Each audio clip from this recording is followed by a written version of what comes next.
Lelaku Ajian Jaran Goyang, karya Lili Fatimah Az-Zahra.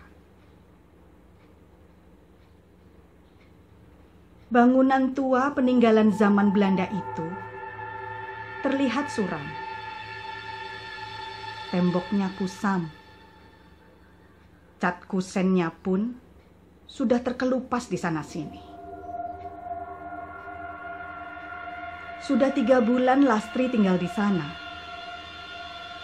Lebih tepatnya, disembunyikan oleh Pram, lelaki bertubuh kekar itu. Pram, usianya lebih muda, beberapa tahun di bawah Lastri.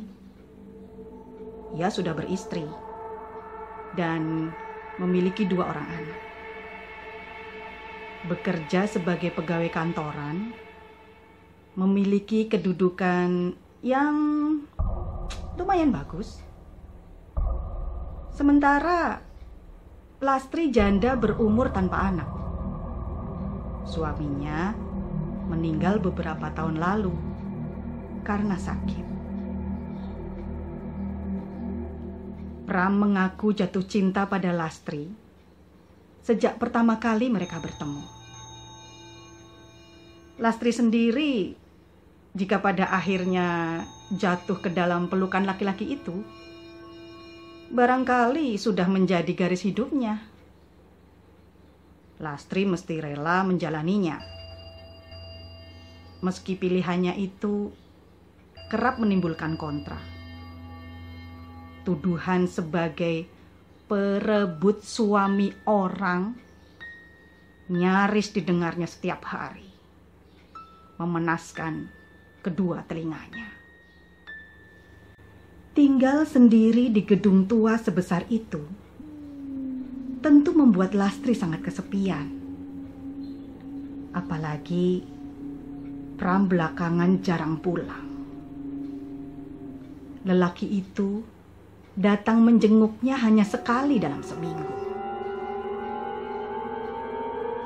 Sepertinya aku butuh teman, Pram. Aku kesepian. Suatu sore, Lastri mengungkapkan perasaannya. Pram memaklumi. Maka, di lain waktu, ia datang membawa seorang perempuan tua ke hadapan Lastri. Ini Mbok Jum, Tri. Meski sudah sepuh, Mbok Jum masih rikat dan gesit. Ia bisa diandalkan untuk menemanimu. Lastri merasa gembira. Apalagi Mbok Jum orangnya sangat pengertian. Ia tidak mempermasalahkan posisi Lastri yang notabene hanya sebagai istri simpanan. Suatu sore, saat keduanya, Lastri dan Mbok Jum, duduk berdua, perempuan tua itu menyampaikan sesuatu. Nya, saya bisa membantu Nyonya memiliki Ndoro Kakung seutuhnya. Maksud Mbok Jum? Saya punya ajian ampuhnya. Namanya Ajian Jaran Goyang. Kalau Nyonya bersedia, saya bisa mewariskan untuk Nyonya. Mendengar itu, Lastri terdiam.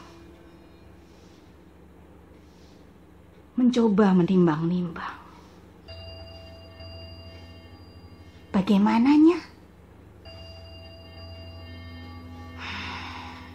Nantilah Mbok Jum.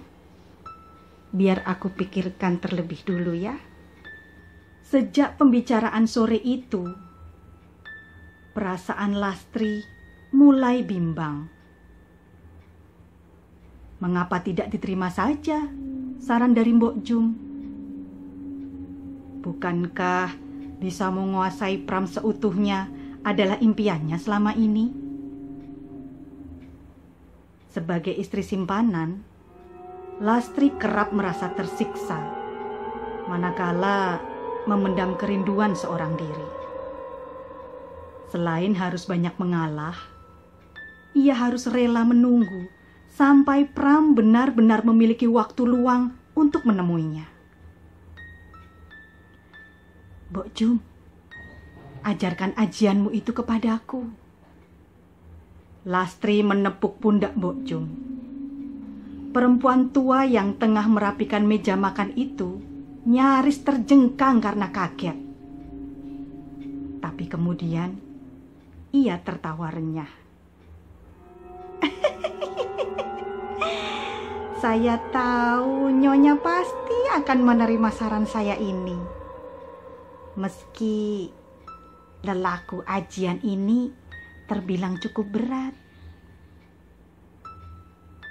Katakan, Mbok, aku siap menjalaninya. Bersemedi tengah malam di ruang gelap, tanpa sehelai benang, merupakan salah satu lelaku yang harus dijalani Lastri.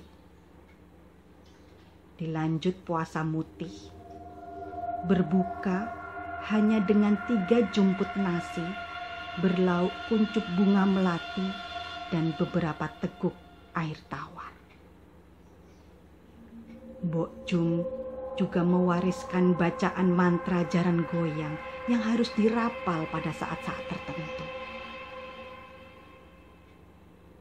Semua lelaku wajib dijalani selama 7 hari 7 malam. Tidak boleh ada jeda. Menurut Mbok Jum, jika Lastri lolos menjalani semua lelaku itu, niscaya seluruh jiwa raga Pram jatuh ke dalam kekuasaannya. Waktu terus bergulir. Ini malam terakhir Lastri menjalani lelaku itu. Meditasinya nyaris mendekati sempurna. Malam sudah melewati sepenggal perjalanan ketika terdengar deru mobil memasuki halaman rumah. Konsentrasi Lastri sedikit goyah.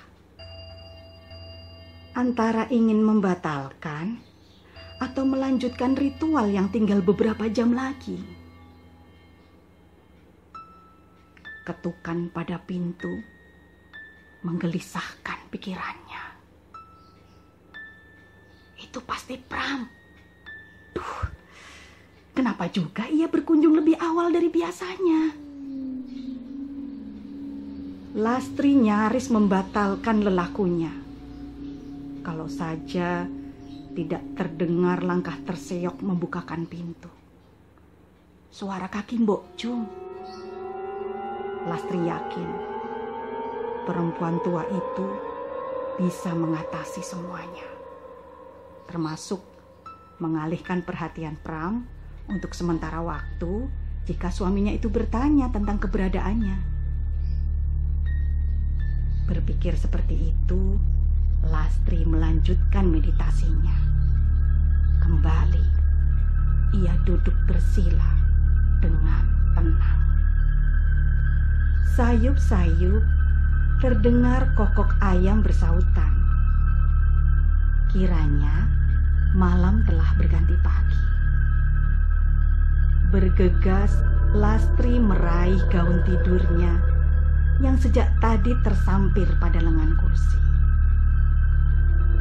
Perempuan itu menarik napas lega. Usai sudah lelaku yang dijalaninya, ia gegas menyalakan lampu ruangan dan berjalan tergesa menuju kamar tidur.